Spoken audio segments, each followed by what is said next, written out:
है याकूब 4:7। इसलिए परमेश्वर के अधीन हो जाओ और शैतान का सामना करो तो वो तुम्हारे पास से भाग निकलेगा। आमीन, हालेलुया।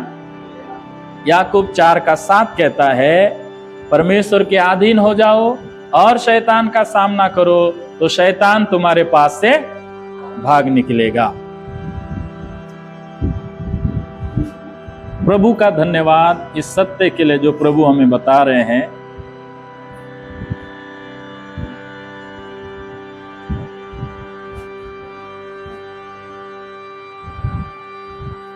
पहला यूहन्ना की पत्री में 5 अध्याय में 18 से लेके 20 पद तक पढ़ेंगे तो वहां पे एक बात लिखा है, सारा संसार दुष्ट के वश में पड़ा हुआ है। क्या लिखा है? सारा संसार किसके वश में पड़ा हुआ है? इसका मतलब वो अधिकारी नहीं है इस संसार का मालिक नहीं है, लेकिन सारे संसार के लोगों को दुष्ट ने अपने क्या में कर लिया है? वश में कर लिया है। उसके वश में होने के कारण से पाप निरंतर क्या हो रहा है? बढ़ते जा रहा है। लोग एक दूसरे के विरोधी बनते जा रहे हैं, एक दूसरे से नफरत करते जा रहे हैं, ईर्ष्या जलन बढ़ते जा रहा है, क्योंकि ये सारा संसार किसके वश में है? दुष्ट के वश में है। यूहन्ना रचित सुसमाचार 14 अध्याय के 30वें वचन में लिखा है, यीशु मसीह ने कहा, संसार का सरदार आता है और उसका कोई अधिकार मुझ पर नहीं है। प्रभु यीशु मसीह क्या कहते हैं? देखो, संसार का सरदार आ रहा है लेकिन उसका कोई अधिकार मुझ पर। यीशु मसीह क्या कहना चाह रहे? इसका ये कहना चाह रहे हैं कि वो अपनी मर्जी से मुझे चला नहीं सकता, वो मुझे मजबूर नहीं कर सकता, वो मुझे दबा नहीं सकता, क्योंकि उसका अधिकार मुझ पर नहीं है। कुलुस्सियों 1:13 में लिखा हुआ है, पिता परमेश्वर ने हमें अंधकार के वश से छुड़ाकर अपने प्रिय पुत्र के राज में प्रवेश करा दिया है। याद किए थे? याद होगा कि नहीं? तो 3 वचन मैंने 4 वचन इसके साथ 4 वचन बोला। याकूब 4:7 कहता है कि तुम परमेश्वर के अधीन हो जाओ और शैतान का सामना करो तो तुम्हारे सामने से शैतान क्या हो जाएगा? पहला यूहन्ना की पत्री से पहला यूहन्ना 5 अध्याय उसका 18 से 20 के वचन में मैंने बताया कि सारा संसार दुष्ट के वश में पड़ा है, इसलिए सारे संसार को कौन चला रहा है? दुष्ट चला रहा है, इसलिए पाप अधर्म बढ़ रहा है। यूहन्ना रचित सुसमाचार 14 अध्याय के 30 वचन से मैंने आपको बताया, यीशु मसीह कहता है सारा संसार दुष्ट के वश में पड़ा है, लेकिन यीशु मसीह कहता है उसका कोई अधिकार मुझ पर नहीं है। इसका मतलब यीशु मसीह को वो चला नहीं सकता, यीशु मसीह को अपने वश में नहीं कर सकता। और जिसको यीशु मसीह जो शैतान यीशु मसीह को अपने वश में नहीं कर पाया, इसलिए यीशु मसीह पिता की मर्जी के अनुसार चला और शैतान को हरा भी दिया। और हमारे लिए प्रभु यीशु मसीह का वचन कुलुस्सियों 1:13 में कहता है, पिता परमेश्वर ने विश्वास करने वाले विश्वासियों को उस दुष्ट के वश से, दुष्ट के अधिकार से छुड़ाकर, अंधकार से छुड़ाकर अपने प्रिय पुत्र मतलब यीशु मसीह के राज में क्या कर दिया है। इसका मतलब यीशु मसीह ने जो कहा मेरे ऊपर उसका कोई अधिकार नहीं, उसी प्रकार विश्वास करने वाले लोगों के ऊपर भी, विश्वासियों पर के ऊपर भी शैतान का कोई अधिकार। Hallelujah, hallelujah. क्या आप विश्वास करते हैं आपके ऊपर शैतान का कोई अधिकार? आप चाहें तो शैतान के हर एक अधिकार को लात मार के उसके विरोध में आप चल सकते हैं, और चाहे तो अभी भी उसी के वश में होकर चल सकते हैं। भले आपके ऊपर कोई अधिकार नहीं है शैतान का, लेकिन यदि आप बोलेंगे आ बैल मुझे मार, तो क्या करेगा? मारेगा। लेकिन एक सत्य यही है कि आपके ऊपर यानी कि विश्वासियों के ऊपर शैतान का कोई अधिकार नहीं है, और जिसके ऊपर वो अधिकार नहीं है उसके ऊपर वो राज्य नहीं कर सकता, और जिसके ऊपर राज्य नहीं कर सकता उसके ऊपर वो दबाव नहीं डाल सकता कि ये मेरा नियम है, तुमको पालन करना पड़ेगा, तुमको ऐसा गलत काम करना पड़ेगा, तुमको झूठ बोलना पड़ेगा। वो बोल नहीं सकता, क्योंकि उसके ऊपर आपके ऊपर उसका क्या नहीं है, अधिकार नहीं है। हालेलुया, समझ में आ रहा है? विश्वास कीजिए कि आपके ऊपर शैतान का कोई अधिकार, अब जब शैतान के आपके ऊपर कोई अधिकार नहीं है तो आपके ऊपर जादू टोना हालेलुया, लगेगा तब जब आप उसको बोलेंगे कि मेरे ऊपर लग जा। जब आप बोलेंगे अरे उससे मुझको डर लगता है, अरे मेरा कुछ हो जाएगा, अरे मेरा कपड़ा चोरी हो गया, मेरा बाल काट के ले गया, या कोई ऐसा कर दिया, मेरे ऊपर कोई चावल फेंक दिया, कुछ ऐसा कर दिया तो मेरे ऊपर लगेगा, नींबू मिर्ची रख दिया तो कुछ ऐसा होगा। कुछ नहीं होगा जब तक आप उस बात पे क्या नहीं करेंगे, विश्वास नहीं करेंगे। कई लोग विश्वास कर लेते, यदि आप बोलेंगे मैं जाते जाते बिल्ली ने रास्ता काट दिया और मेरा कुछ होने वाला है, तो आप जो बोलेंगे वही होगा, कुछ जरूर होगा। यदि आप बोलेंगे अरे फलाना दिन में ये नहीं करना चाहिए, वो नहीं करना चाहिए, नहीं तो हमारे घर में कुछ ऐसा उटपटांग हो जाएगा, आप ये विश्वास कर रहे हैं, तब वो आपके साथ हो रहा है।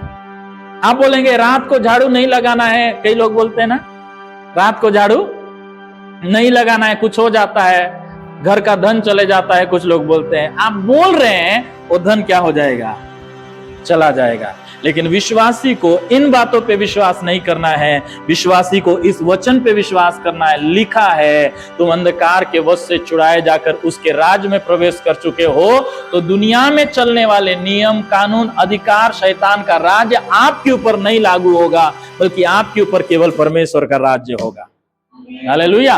लेकिन आज जब हम याकूब की पत्री उसका 4 अध्याय के 7वें वचन में पढ़ते हैं तो और भी हम क्लियर हो जाते हैं। लिखा है इसलिए परमेश्वर के अधीन हो जाओ और दूसरा काम शैतान का सामना करो, तो तुम्हारे पास से शैतान क्या हो जाएगा, भाग निकलेगा। आज सोचिए इस दुनिया में बहुत सारे लोग हैं और इस दुनिया को दुष्ट चला रहा है, तो सब लोगों के आसपास शैतान मंडराते रहता है। शैतान का काम क्या है उसे हम पढ़ते हैं, उसके बाद हम आगे जाएंगे। यूहन्ना रचित सुसमाचार उसका 10 शैतान का लक्ष्य क्या है? यूहन्ना 10 में लिखा है चोर किसी और काम के लिए नहीं, परंतु केवल चोरी करने और घात करने और नष्ट करने को आता है। चोर क्या करने आता है? चोरी करने और क्या करने आता है? घात करने और क्या करने आता है? आखिरी लक्ष्य है वो पूरा क्या करेगा? नष्ट कर देगा, नाश कर देगा। ये चोर का काम है। और यहाँ पे जिस चोर के विषय में बोला गया है वो शैतान के बारे में बोला गया है। शैतान का काम है वो आपके पास आएगा और आपके जीवन से कुछ चुराएगा। शैतान का काम है आपके जीवन से कुछ चुराना और चुरा कर आपको घात करना, और आखिरी उसका लक्ष्य होता है उसको क्या करना? आपको नष्ट करना। शैतान का एक लक्ष्य होता है। शुरू में वो आपके जीवन से कुछ चुराएगा। हो सकता है आपके जीवन से वचन को चुराए ताकि आपका विश्वास कमजोर हो जाए। हो सकता है आपके जीवन में जो आशीषें आपको मिला है वो आशीषों को चुराए ताकि आपका विश्वास डगमगाए। हो सकता है आपके जीवन में कुछ ऐसी कामों को करे जिससे आपका विश्वास डगमगाए, और जब आपका विश्वास डगमगाए आपको वो घात करने का प्रयास करेगा, आपको नाश करने का प्रयास करेगा। तो चोर किसी और काम से नहीं आता है, वो चोरी करने, घात करने और क्या करने आता है? नाश करने आता है। ये शैतान का काम है। आज भी वो काम कर रहा है। आज भी वो काम कर रहा है। ये मत सोचिए आज वो नहीं कर रहा है। हम विश्वासी हैं तो हमको फंसाने का काम नहीं कर रहा है। मेरे प्रियो, हम इस गलतफहमी में ना रहे। आज भी शैतान 24 घंटे अपने दूतों के द्वारा काम कर रहा है, ताकि मेन टारगेट आप और मैं हैं, विश्वासी लोग हैं, ताकि आपको और मुझको किसी ना किसी रीति से परमेश्वर से अलग करे और आपको और मुझको क्या कर दे, नाश कर दे। ये शैतान का आज भी टारगेट है, आज भी लक्ष्य है। इसलिए प्रभु के लोगों, आज आपको सावधान रहने का जरूरत है। आज प्रभु का वचन में लिखा है कि शैतान को हमारे पास से क्या कराना है, क्या करना है, भगाना है। यदि वो आपके पास रहेगा, आपके आसपास रहेगा, आपके पास में रहेगा, तो उसका 3 लक्ष्य को पूरा करने का कोशिश करेगा। वो वचन को चुराने का कोशिश करेगा। आपको जो भी मिला है परमेश्वर की ओर से, वो सब कुछ को चुराने का कोशिश करेगा। आपकी शांति, आपकी आराम को जो परमेश्वर की ओर से मिला हुआ है, अभिषेक जो आपको परमेश्वर से दिया गया है, सामर्थ जो परमेश्वर की ओर से आपको दिया गया है, वो अद्भुत काम करने की वरदान जो आपको दिया गया है, परमेश्वर के नाम को महिमा देने का जो वरदान आपको दिया गया है, वो सबको चुराने का कोशिश करेगा। और वो चोरी करने आता है तो आपको नाश घात करने की आएगा, आपको घाव देने आएगा, आपको चोट पहुंचाने आएगा। लेकिन प्रभु का वचन कहता है आपको उसको अपने पास से क्या करना है, भगाना है। आज हम में से कई लोग, विश्वासी लोग, शैतान को अपने आसपास रखते हैं, अपने साथ रखते हैं। मेरे प्रियो, याद रखिए, वो आएगा, यदि आपके साथ रहेगा तो वो कभी आप पर रहम नहीं करेगा, कभी वो आप पर तरस नहीं खाएगा। यदि वह उसकी ओर से कुछ मिल रहा है तो ये मत सोचिए शैतान बहुत अच्छा है। मछली यदि सोचने लगे कि जो मुझे चारा मिल रहा है, मेरे लिए चारा देने वाला बहुत अच्छा है, तो मछली क्या में जी रहा है, गलतफहमी में जी रहा है। वो चारा इसको इसीलिए मिल रहा है क्योंकि उसको क्या करना है, पकड़ना है, पकड़ के उसको घात करना है और सब्जी बना के क्या करना है, खाना है। ये शिकारी का काम नहीं है कि उसको पकड़ेगा, उसका पालन पोषण करेगा। यदि कोई व्यक्ति तालाब में मछली, छोटे छोटे मछली को भी डाल दे, तो उसका लक्ष्य यही है, इसको पकड़ूंगा, बेचूंगा, लोग पकड़ेंगे और घात करेंगे और सब्जी बना के खाएंगे। तो मछली के लिए कोई भी अच्छा नहीं सोच रहा है। तो उसी प्रकार शैतान आपके लिए कभी आपके और मेरे लिए अच्छा नहीं सोचता है। तो प्रभु का वचन कहता है उसको अपने पास से क्या करो, भगाओ, उसको अपने पास से भगाओ, उसको अपने पास से दूर करो। शैतान को अपने पास आने मत दो, शैतान को अपने पास आने मत दो। इफिसियों की पत्री 4 अध्याय में कहता है शैतान को क्या नहीं दो, अवसर नहीं दो। इसका मतलब वो क्या की तलाश में है, अवसर की तलाश में है, और अवसर तलाश कर रहा है और वो ऐसे सिचुएशन को क्रिएट करने का कोशिश करता है, ऐसी परिस्थितियों को क्रिएट करने का कोशिश करता है ताकि उसके लिए क्या बन जाए, अवसर बन जाए। इसलिए प्रभु के लोगों, आप और मैं ध्यान देना है। इस संसार में जैसे प्रभु है, प्रभु का काम है, इस संसार में शैतान भी काम कर रहा है। शैतान भी लोगों को अपनी ओर कर रहा है, शैतान भी अपनी सेना बना रहा है, शैतान भी लोगों को अपनी ओर फंसा के दूसरे लोगों को फंसाने का काम कर रहा है, क्योंकि वो चाहता है कि वो जैसे नरक में जाए, वो जैसे आग में जले, वैसे चाहता है परमेश्वर की सृष्टि भी कहां भी जाए, नरक में जाए। क्योंकि वचन कहता है वो नरक आपके और मेरे लिए तैयार नहीं किया गया, मनुष्यों के लिए तैयार नहीं किया गया। वो नरक केवल किसके लिए तैयार किया गया है, शैतान के लिए तैयार किया गया। लेकिन शैतान नहीं चाहता कि मैं अकेला जाऊं, इसलिए वो आपको और मुझको जाल में फंसाने का काम करता है। इसलिए पौलुस कहता है हम उसकी युक्तियों से क्या नहीं रहना चाहिए, अनजान नहीं रहना चाहिए। 2 कुरिन्थियों 2 अध्याय में इस बात को पढ़ते हैं, हम उसकी युक्तियों से अनजान है। इसका मतलब उसके धोखेबाज के चालों से, उसकी युक्तियों से, उसके षड्यंत्र से, उसकी चालबाजी से हम अनजान रहेंगे, अज्ञान रहेंगे, नहीं जानेंगे, तो कहीं ना कहीं वो आपको और मुझको क्या करेगा, फंसाएगा। इसलिए सावधान हो जाइए। प्रभु बोलता है उसको अपने पास रहने के लिए शय मत दो, उसको अपने पास रहने के लिए जगह मत दो, उसको अपने पास से क्या करो, दूर भगाओ। आज कई लोगों का जीवन उसी के कारण से नाश हो रहा है। कई लोग ये सोच रहे हैं सब कुछ तो अच्छा चल रहा है, धन संपत्ति अच्छा है, परिवार अच्छा है, सब कुछ अच्छा चल रहा है, लेकिन कभी कभी याद रखिए, इस बात को गांठ बांध लीजिए, इस बात को अंडरलाइन कर लीजिए कि शैतान क्या करता है। शैतान हमेशा परमेश्वर के द्वारा दी हुई सृष्टि का ही क्या करता है, इस्तेमाल करता है। जब आदम हव्वा के पास आया तो क्या हव्वा के पास कुछ अपना लेके आया क्या? बोला क्या ये फल खाओ? नहीं, वो अपना कुछ उसके पास नहीं है, क्योंकि उसने अपना कुछ बनाया नहीं है, उसका कुछ भी नहीं है। सब कुछ किसका है? परमेश्वर का है। लेकिन शैतान हमेशा परमेश्वर के द्वारा बनाई हुई सृष्टि का, परमेश्वर के द्वारा क्रिएट किए गए क्रिएशन का इस्तेमाल करता है। और हव्वा के पास जैसे आया, बोलता है ये फल को खा, जिसको परमेश्वर ने क्या किया है, मना किया है। और यदि देखिए हव्वा को फंसाने के लिए उसने फल का इस्तेमाल किया, और आदम को फंसाने के लिए किसका इस्तेमाल किया? स्त्री का इस्तेमाल किया। वो बोला क्या, फल को ले जा बोल के?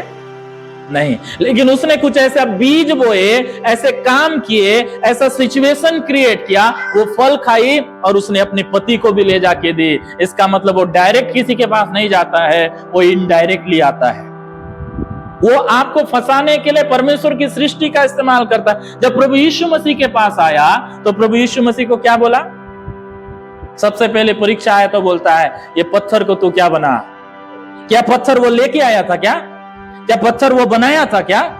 क्या पत्थर को वो कुछ क्रिएट किया था क्या? नहीं, वो सृष्टि करता नहीं है, वो सृजनहार नहीं है, वो नकली है। वो परमेश्वर की सृष्टि का उपयोग करता है ताकि आपके और मेरे जैसे लोगों को क्या करे, फंसाए। आपके और मेरे जैसे लोगों को फंसाए और उन्हें उसी में बर्बाद करे, नाश करे, वो चाहता है। जब यीशु मसीह के पास आया, पत्थर को लेके नहीं आया, बोला वो पत्थर को देख, पत्थर को तू क्या बना, रोटी बना। जब यीशु मसीह को वो ऊपर में ले गया और सारा दुनिया का वैभव दिखाया, क्या सारा दुनिया को वो बना के लाया था क्या? क्या सारा दुनिया का जो सृष्टि है, चांद तारे, दुनिया के पेड़ पौधे जो हरे भरे सुंदर दिख रहे हैं, सब कुछ सुंदरता क्या उसका है क्या? शैतान का वैभव है क्या? ये परमेश्वर का महिमा है, परमेश्वर का महात्मा है, जो जिसे शैतान क्या करता है, इस्तेमाल करता है। परमेश्वर के लोगों को नाश करने के लिए, परमेश्वर के लोगों को फंसाने के लिए वस्तुओं का इस्तेमाल करता है। याद रखिए, आपको दिया हुआ ये तन का वो इस्तेमाल करेगा किसी को बिगाड़ने के लिए। हो सकता है आपको दिया हुआ तन मन धन को इस्तेमाल करेगा ताकि दूसरों को क्या करे, बिगाड़े। इसलिए सचेत रहना चाहिए, आपका वस्त्र कैसा है, आपको सचेत रहना चाहिए आपका तन कैसा है, आपको सचेत रहना चाहिए आपको मिला हुआ धन को कहीं शैतान तो इस्तेमाल नहीं कर रहा है, आप सचेत रहना चाहिए आपको मिला हुआ घर का इस्तेमाल तो नहीं कर रहा है, आपको मिला हुआ नौकरी बिजनेस का तो इस्तेमाल नहीं कर रहा है। आपने शायद परमेश्वर से पाया है, प्रार्थना के द्वारा परमेश्वर की आशीषों से आपने सब कुछ पाया है, लेकिन उसी को ही शैतान क्या करता है, इस्तेमाल करता है। वो अपना कुछ लेके नहीं आता। इसलिए आपको और मुझको सचेत रहना है, जागृत रहना है, क्योंकि वचन कहता है हम यदि उसकी युक्तियों से अनजान रहेंगे, उसके षड्यंत्रों से अनजान रहेंगे, तो शैतान उसी में हमको क्या करेगा, फंसाएगा। और याद रखिए, शैतान आपके बल के ऊपर आक्रमण नहीं करता है, वो आपके कमजोरी के ऊपर आक्रमण करता है। आपकी कमजोरी क्या है, आपकी कमजोरी क्या है, उसी को पकड़ता है। यदि आपकी कमजोरी कुछ वस्तु है तो उसी वस्तु को आपके सामने लाएगा।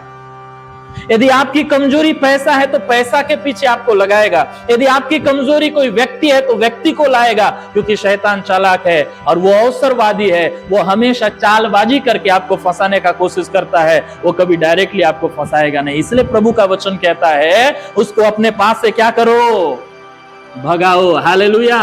उसको क्षय मत दो, उसको अपने पास आने मत दो। जब शत्रु आपके पास आएगा तो उसे भगाओ, उसे अपने पास मत रखो, क्योंकि वो जब आपके पास आएगा आपको बर्बाद करेगा, आपके परिवार को बर्बाद करेगा, आपकी कलीसिया को बर्बाद करेगा। आपको मिला हुआ संसार में जो परमेश्वर ने धन दिया है, आशीष दिया है, वो सबको बर्बाद करेगा। और वो एक ही लक्ष्य लेके आपके पास आता है कि आप उस परमेश्वर से क्या हो जाए, दूर हो जाए। परमेश्वर से अलग हो जाए। इसलिए परमेश्वर से आपको अलग करने के लिए वो साम दंड वेद सब कुछ अपनाएगा। वो आपके पास डर भी लाएगा, आपके पास लालच भी लाएगा, आपको जो कुछ करना है वो करेगा, ताकि आप परमेश्वर से क्या हो जाएं, अलग हो जाएं। आदम हव्वा के पास वही करके आया। उसने डायरेक्ट नहीं बोला तुम परमेश्वर से अलग हो जाओ, उसने वो सब काम किया ताकि परमेश्वर से ही वो अपने आप क्या हो जाएं, अलग हो जाएं। आपको नहीं बोलेगा परमेश्वर से अलग हो जाओ, आपके सामने ऐसी स्थिति को लेके आएगा, आपकी परिस्थितियों को ऐसे बनाएगा ताकि आप धीरे धीरे अपने विश्वास को खोएं, आप अपने धीरे धीरे संगति को खोएं, आप धीरे धीरे प्रार्थना को खोएं, आप धीरे धीरे परमेश्वर के वचन को खोएं, आप धीरे धीरे पवित्रता को खोएं और धीरे धीरे आप परमेश्वर से क्या हो जाएं, दूर हो जाएं। और जब दूर हो गए बल्कि आपको पता चलेगा ना, तब तक आप बहुत दूर हुए रहेंगे।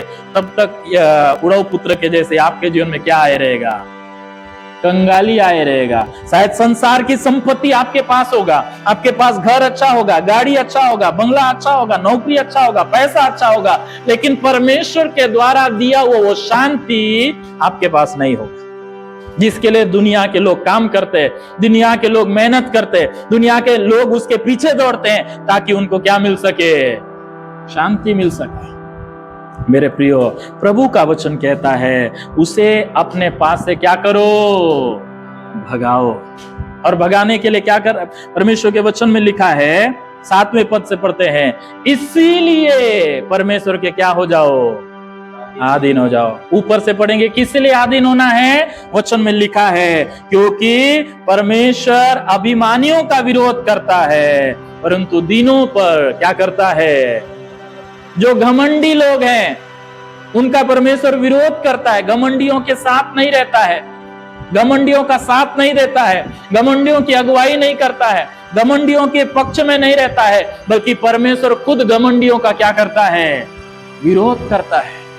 तो यदि आपके अंदर में थोड़ा सा भी घमंड किसी बात का है, आपकी सुंदरता को लेकर है, आपके ज्ञान को लेकर है, आपके नॉलेज को लेकर है, आपके पद को लेकर है, आपके परिवार को लेकर है, आपकी किसी भी बात का घमंड आपके अंदर में है, तो घमंड को अभी 0 कर दीजिए, क्योंकि परमेश्वर का वचन कहता है घमंडियों का वो क्या करता है, घमंडियों का साथ देता नहीं, ऐसा नहीं लिखा है। घमंडियों का डायरेक्ट वो क्या बन जाता है, विरोधी बन जाता है। आपको मालूम, एक स्वर्गदूत ने घमंड किया था और वो आज की उसको क्या बोल रहे हैं हम लोग, शैतान बोल रहे हैं। परमेश्वर का वचन में जब हम पढ़ते हैं, वो यशायाह की पुस्तक उसका 14 अध्याय में आएंगे तो परमेश्वर का वचन में उसके विषय में लिखा है, उसने क्या क्या बोला।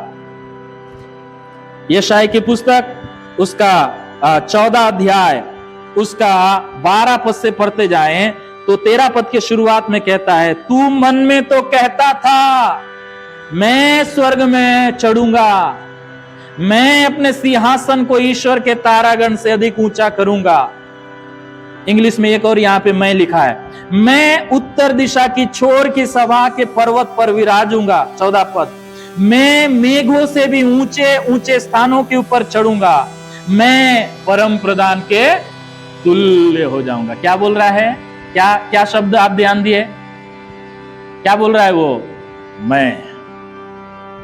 5 मैं वहां पे इंग्लिश में 5 मैं है, हिंदी में 4 मैं बोल रहा है। मैं ये करूंगा, मैं वो करूंगा, मैं ऊंचा सिंहासन बनाऊंगा। आखिरी में बोलता है मैं परम प्रधान के तुल्य हो जाऊंगा। ये कहां पे वो कर नहीं रहा है, लेकिन मन में विचार कर रहा है। वचन कहता है ये उसके घमंड है, और घमंड के कारण से वो जो ऊंचे में चढ़ने वाला व्यक्ति था, परमेश्वर का वचन कहता है वो सबसे निचले स्थानों में क्या हो गया, गिरा दिया गया।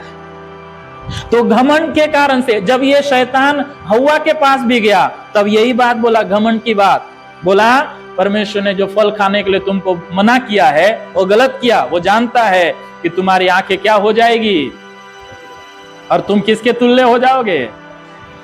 उसके अंदर में क्या उत्पन्न कर रहा है, घमंड। वचन कहता है महिमा पाने से पहले व्यक्ति के अंदर में नम्रता आता है और गिरने से पहले घमंड आता है। तो यदि आपके अंदर में किसी भी बात का घमंड है तो मेरे प्रियो उस घमंड को आज ही छोड़ो, क्योंकि परमेश्वर का वचन कहता है घमंड केवल गिरने का कारण बनता है। आपका चमक दमक के ऊपर घमंड है, आपके तन के ऊपर घमंड है, आपके जीवन के किसी भी बात का आपके ऊपर आपका घमंड है, उस घमंड को छोड़ दो। और घमंड करना है तो एक ही बात का घमंड करो कि परमेश्वर का मैं हूं, इसके सिवा और मेरे जीवन में कोई घमंड की बात नहीं है। मेरे लिए घमंड का विषय है कि मैं परमेश्वर का हूं, उसने मुझे चुना है, ये मेरे लिए घमंड का विषय है।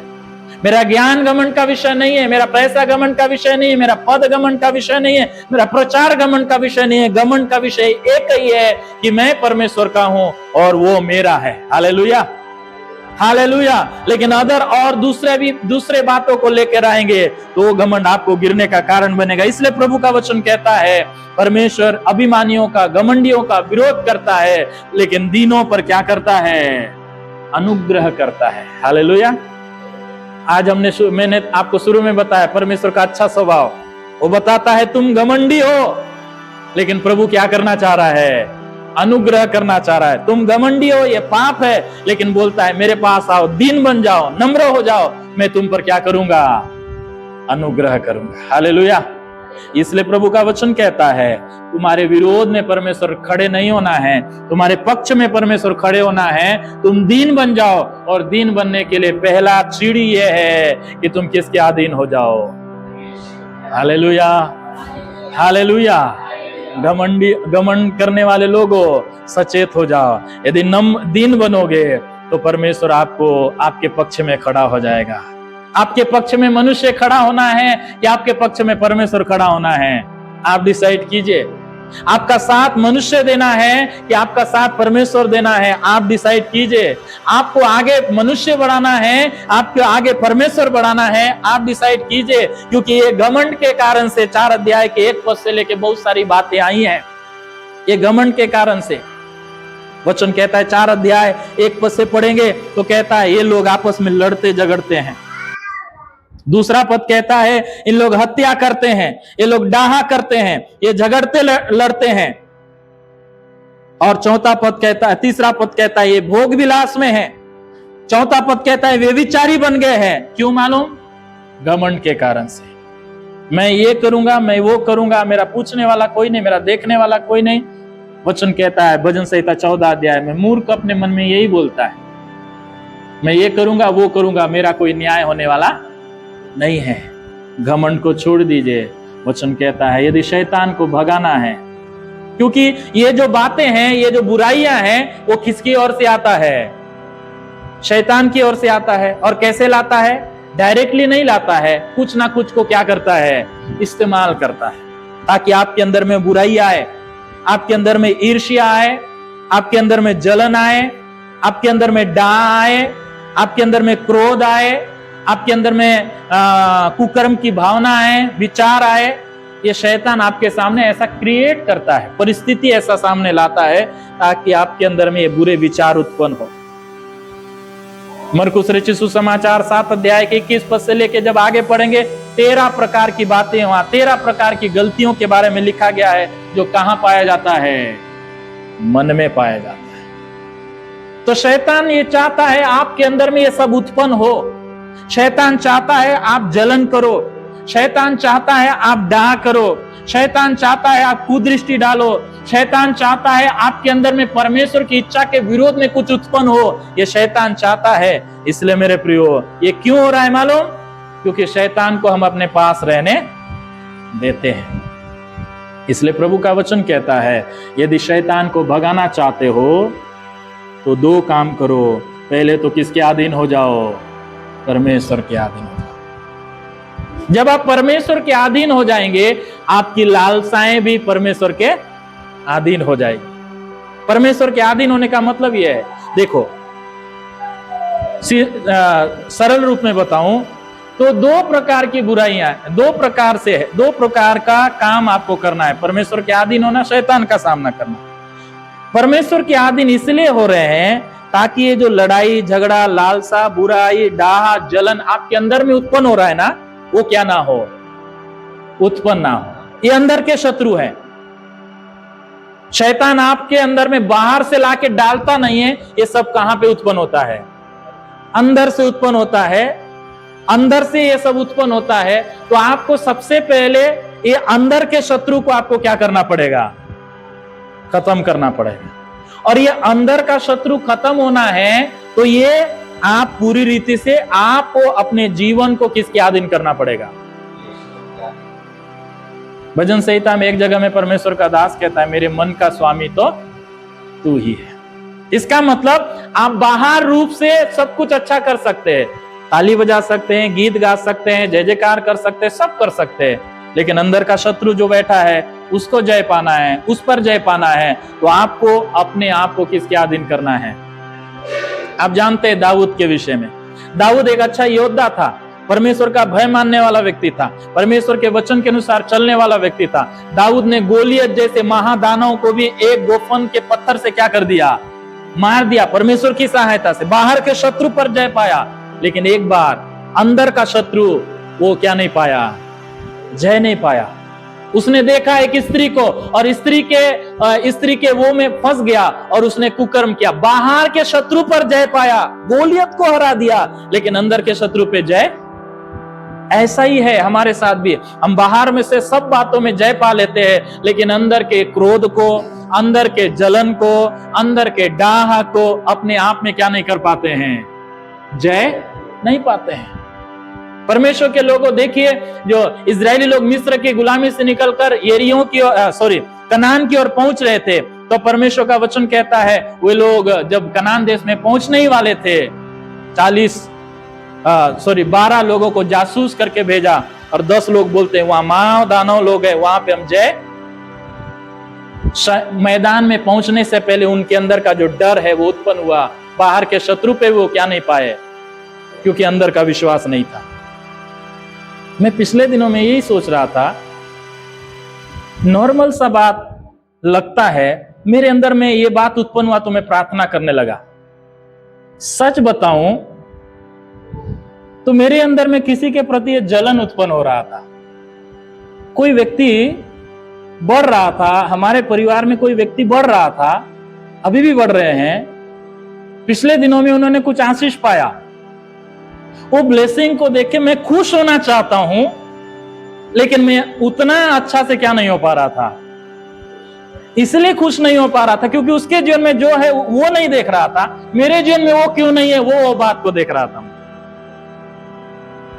मैं आपके बारे में नहीं बोल रहा हूं, अपने बारे में बोल रहा हूं। मैं उनके जीवन की आशीष को देखा और मैं खुश होना चाहता था। अरे मेरा परिवार का व्यक्ति है, उसको ये आशीष मिला, आनंद मना। मैं बाहर से बोल रहा था आपको प्रभु आशीष दे और भी बढ़ाए, लेकिन अंदर में किसी कोने में ना कुछ ऐसा मेरे अंदर में ऐसा महसूस हो रहा था, कुछ ना कुछ तो मेरे अंदर में कमी है, मेरे अंदर में लग रहा है मैं जलन उत्पन्न हो रहा है। मैं प्रार्थना किया, प्रभु ये ऐसा नहीं होना चाहिए मेरे अंदर में।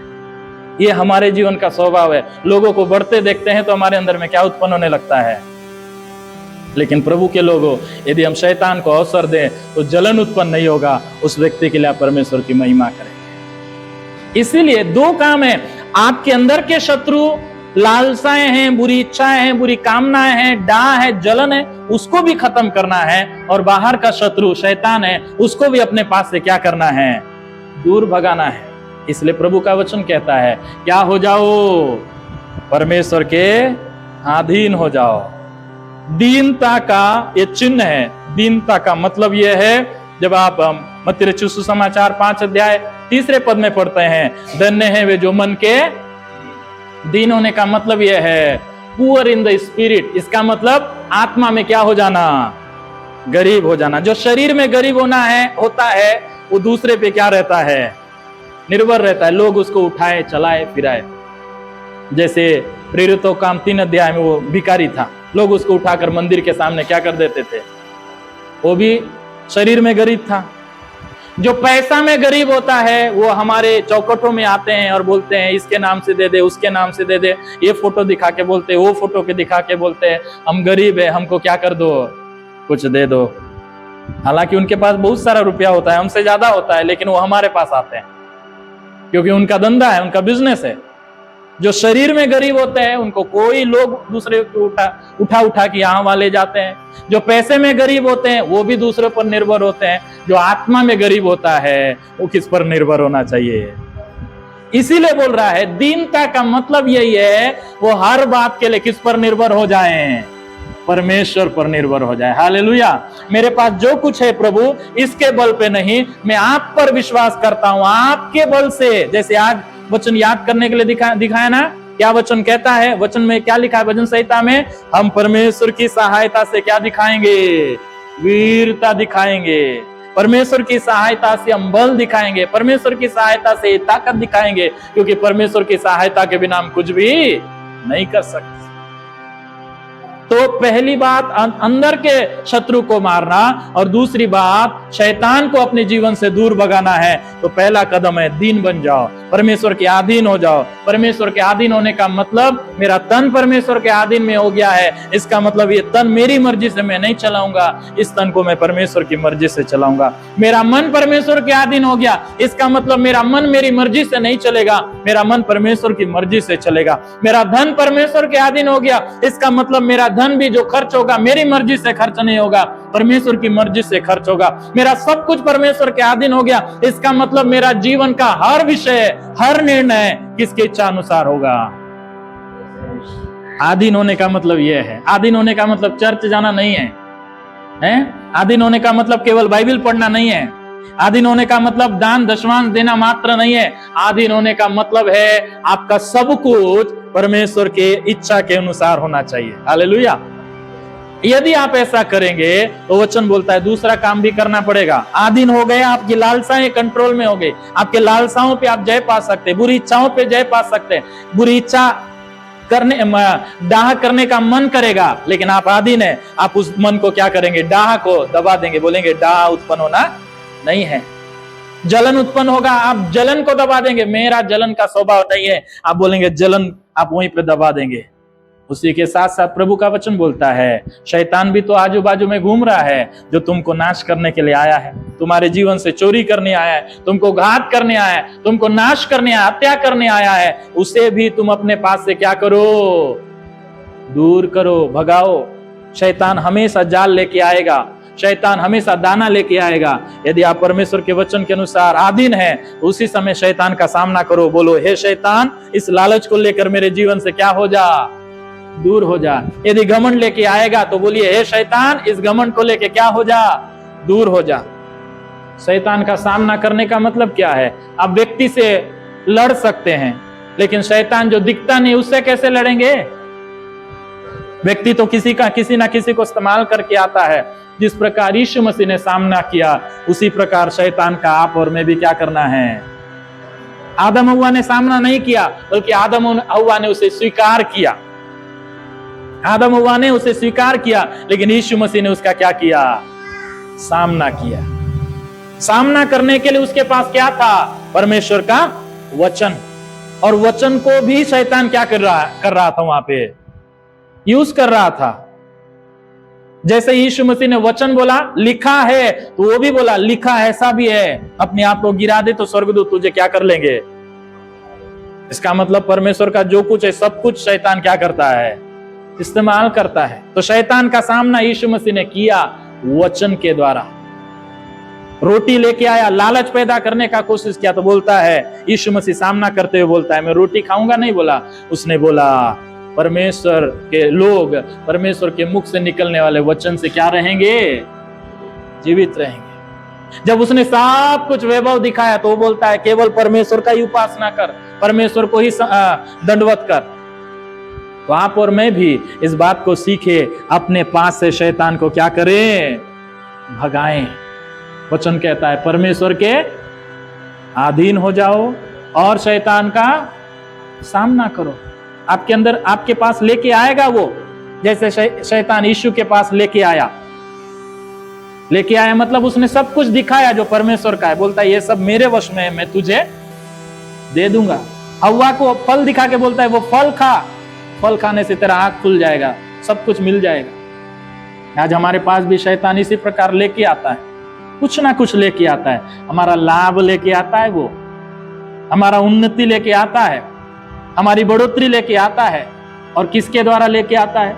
हो सकता है पत्नी के द्वारा, हो सकता है पति के द्वारा, हो सकता है बच्चों के द्वारा, हो सकता है इधर के द्वारा भी, पास्टर के द्वारा भी लेके आएगा, हो सकता है विश्वासियों के द्वारा भी लेके आए। तो जो व्यक्ति कमजोर है, जो व्यक्ति उसके जाल में फंसेगा, उसी व्यक्ति को दूसरे के लिए क्या करेगा? इस्तेमाल करेगा। जो व्यक्ति सचेत नहीं है, जागृत नहीं है, उसी व्यक्ति को इस्तेमाल करेगा। इसलिए मेरे प्रियो, प्रभु का वचन कहता है, इसलिए सबसे पहला काम ये करो, तुम किसके अधीन हो जाओ? तुम्हारा तन को परमेश्वर के अधीन कर दो, तुम्हारा मन को परमेश्वर के अधीन कर दो, तुम्हारा धन को परमेश्वर के अधीन कर दो, तुम्हारे विचारों को परमेश्वर के अधीन कर दो, तुम्हारे निर्णयों को परमेश्वर के अधीन कर दो, तुम्हारी खेती को परमेश्वर के अधीन कर दो, तुम्हारे बच्चों को परमेश्वर के अधीन कर दो, तुम्हारे रिश्तों को परमेश्वर के अधीन कर दो। तुम्हारे जीवन का हर चीज जब परमेश्वर के अधीन रहेगा, तो जो कुछ भी बुराई उत्पन्न होगा, आप उसे बढ़ने नहीं देंगे, आप उसी समय में उसे क्या करेंगे? समाप्त करेंगे। Hallelujah, hallelujah. जो मुर्दा है, उसके सिर में चिड़िया घोंसला बनाए, तो मुर्दा कुछ करेगा? करेगा क्या? आपके सिर में से चिड़िया आके घोंसला बनाए तो बस बनाने देंगे? नहीं देंगे। क्यों? क्योंकि आप पहली बात तो आप जीवित हैं, और दूसरा बात आप बुद्धि से परिपूर्ण। हालेलुया।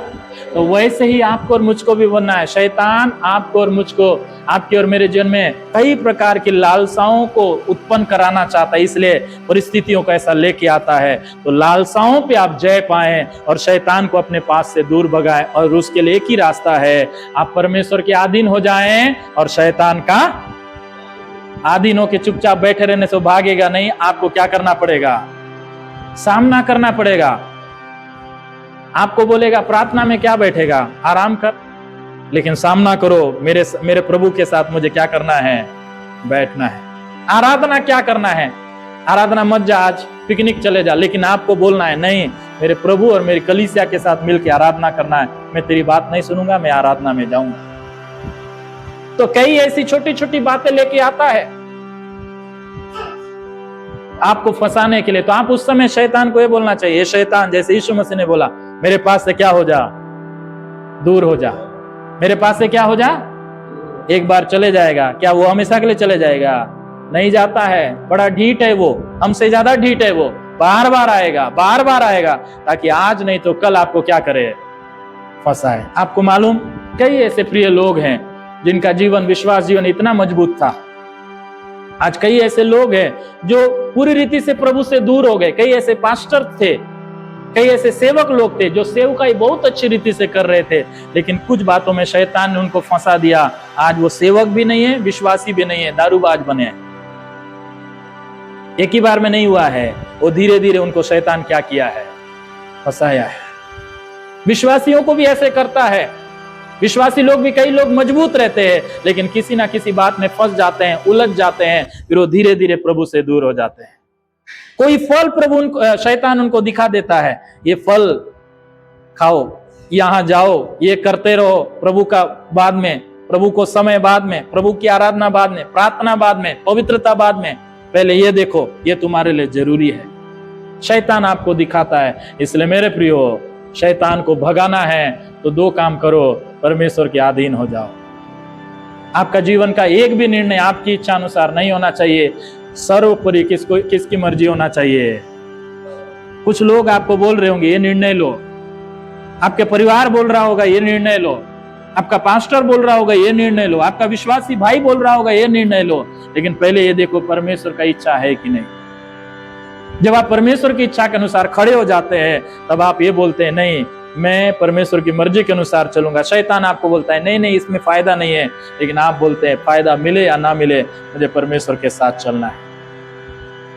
अपने जीवन में सही निर्णय पे आए मेरे प्रियो, और परमेश्वर के अधीन होकर चलना सीखे। आपको बताऊं, वचन कहता है, यदि तुम परमेश्वर के बलवंत हाथों के नीचे दीनता से रहोगे, तो परमेश्वर तुम्हें उचित समय में क्या करेगा? परमेश्वर दबाएगा नहीं, परमेश्वर आपको क्या करेगा? बढ़ाएगा, हर क्षेत्र में बढ़ाएगा। यदि आप परमेश्वर के साथ विश्वास योग्य है ना, वो आपसे ज्यादा विश्वास योग्य है। हालेलुया। आप परमेश्वर के साथ चलेंगे ना, वो आपसे ज्यादा विश्वास योग्य है, वो आपके साथ चलेगा। यदि आप परमेश्वर के साथ विश्वास योग्य है ना, वो आपसे ज्यादा विश्वास योग्य, आपके हर क्षेत्र में आपको आशीषों से भरेगा। शैतान को अपने पास भटकने ना दो, क्योंकि आप विशेष हैं। एक वचन बार बार पिछले दिनों में मैं बोलते आया हूं, जैसे यीशु मसीह को परमेश्वर ने मरे हुए में से जिलाया, उठाया, स्वर्गीय स्थानों में बिठाया, नाम के ऊपर, अधिकार के ऊपर, सामर्थ के ऊपर, प्रभुत्व के ऊपर, उसी प्रकार विश्वासी लोगों को भी आत्मिक रीति में यीशु मसीह के साथ परमेश्वर ने क्या किया है? जिलाया है, उठाया है, मसीह के साथ स्वर्गीय स्थानों में क्या किया है? बिठाया। इसका मतलब शैतान का कोई अधिकार आप पर, डरने का जरूरत नहीं है। उसको क्या करो? भगाओ।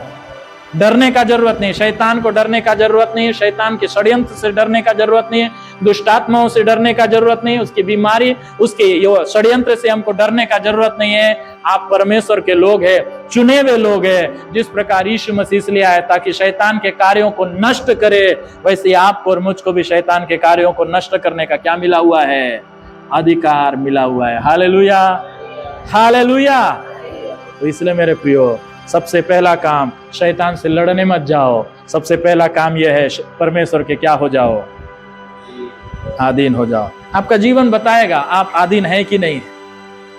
यदि बच्चे माँ बाप के आधीन हैं तो बच्चे माँ बाप का क्या मानेंगे? बात मानेंगे। आधीन है तो उनका आदर करेंगे। वैसे ही आप परमेश्वर के आधीन हैं तो परमेश्वर की बात मानेंगे, परमेश्वर की आज्ञा का पालन करेंगे और हर जगह में परमेश्वर की इच्छा को पहला स्थान देंगे। और जब आप ऐसा करके शैतान का सामना करेंगे, शैतान को भगाएंगे, आपके पास से शैतान जरूर भागेगा। आपके जीवन से भी भागेगा, आपकी नौकरी से भी भागेगा, आपके धन से भी भागेगा, आपके बच्चों के जीवन से भी भागेगा। आप आधीन नहीं है और शैतान को भगाओ बोलने से शैतान भागने वाला नहीं है। शैतान आपसे नहीं डरता है, शैतान आपके और मेरे ज्ञान से नहीं डरता है। शैतान डरता है तो केवल परमेश्वर से डरता है। हालेलुया। इसलिए आप आधीन हो जाइए। आप जान रहे हैं शैतान आपके जीवन से कुछ चुराने आया है। आप जान रहे हैं शैतान आपको घात करने आया है, आपके जीवन से, आपके परिवार से, आपके बच्चों के जीवन से, आपके माता पिता के जीवन से भविष्य चुराने आया है। आपके भविष्य की जो अच्छाई है उसे चुराने आया है। भविष्य में जो मिलने वाली शांति उसे भी चुराने, वर्तमान तो चुराने आया है, आपके भविष्य को भी चुराने आया है। तो चोरी करने देंगे क्या? आलसी होके रहेंगे, चुपचाप रहेंगे, सोते रहेंगे, प्रभु के अधीन नहीं रहेंगे तो चुरा के ले जाएगा। उसके बाद बोलेंगे अरे सब तो खत्म हो गया, क्या बचा है? फिर उसके बाद आएंगे प्रभु के पास, आएंगे बोलेंगे प्रभु दया कर। दया जरूर करेगा, लेकिन उसके लिए कितना समय लगेगा मुझे कोई पता नहीं है। लेकिन इसलिए मेरे प्रियो, जो संपत्ति, जो आशीष प्रभु ने दिया है, जो अनुग्रह प्रभु ने आपको दिया है, उसे खोना नहीं है। तो खोने वाली लालसाओं को दूर करे और चुराने वाले शैतान को दूर करे। उसके लिए दो काम करे, परमेश्वर के अधीन हो जाएं और शैतान का, आइए अपनी आंखों को बंद करें, अपने स्थानों में खड़े हो जाएं और पवित्र आत्मा की भरपूरी के साथ, पवित्र आत्मा की सामर्थ के साथ, पवित्र आत्मा के वरदानों के साथ सामर्थी हो जाएं, पवित्र आत्मा से भर जाएं और शैतान का सामना करें। शैतान आपके जीवन से, आपके परिवार से, आपकी संपत्ति से, आपके वर्तमान से, आपके भविष्य से भागने जा रहा है यीशु मसीह के नाम से। उसका कोई अधिकार आप पर नहीं, उसका कोई अधिकार आपके संपत्ति पर नहीं, उसका कोई अधिकार आपके बच्चों पर नहीं, उसका कोई अधिकार आपकी पत्नी, आपके पति, आपके रिश्तों पर नहीं, उसका कोई भी अधिकार आपके जीवन के किसी भी भाग में नहीं है। विश्वास करे और प्रभु का धन्यवाद करे। Hallelujah. Thank you Jesus, thank you Jesus, thank you Jesus. शैतान का कोई अधिकार मुझ पर नहीं है क्योंकि मैं परमेश्वर का संतान हूं। शैतान का कोई अधिकार मेरी संपत्ति पर नहीं क्योंकि वो आशीष, वो संपत्ति मुझे परमेश्वर से मिला है। शैतान का कोई अधिकार मेरे रिश्ते पर नहीं क्योंकि वो रिश्तों को परमेश्वर ने जोड़ा है। शैतान का कोई अधिकार इस कलीसिया पर नहीं क्योंकि ये कलीसिया परमेश्वर की कलीसिया है। शैतान का कोई अधिकार इन विश्वासियों के जीवन में नहीं क्योंकि सारे विश्वासी परमेश्वर के हैं और परमेश्वर की आत्मा की छाप लगी हुई है। विश्वास करें, आपके जीवन में परमेश्वर की आत्मा का छाप लग चुका है। आप परमेश्वर के हैं, आप यीशु मसीह के हैं, आप उसके बेटा और बेटी हैं, आप उसकी संतान हैं। आपके ऊपर शैतान का कोई अधिकार नहीं, केवल यीशु का अधिकार है। इसलिए विश्वास के साथ जिए और शैतान का सामना करें। आज से ही शैतान को डांटे, भगाएं। आज से ही अपनी संपत्ति, आपका संपत्ति कम हो रहा है उसे भगाएं यीशु के नाम से। यदि आप बीमार पे बीमार पड़ रहे हैं तो शैतान को भगाएं यीशु के नाम से। यदि आपका परिवार नाश हो रहा है तो परिवार से भगाएं यीशु के नाम से। आपका परिवार नाश नहीं होना है। आपके परिवार की संपत्ति, आपके परिवार की आशीष, आपके परिवार की शांति को शैतान चुराना नहीं पाना है। इसलिए मेरे प्रियो, परमेश्वर के अधीन हो जाएं और शैतान का सामना करें। यीशु के नाम से उसे भगाएं, उसके जीव उसका आपके ऊपर कोई अधिकार नहीं। हालेलुया।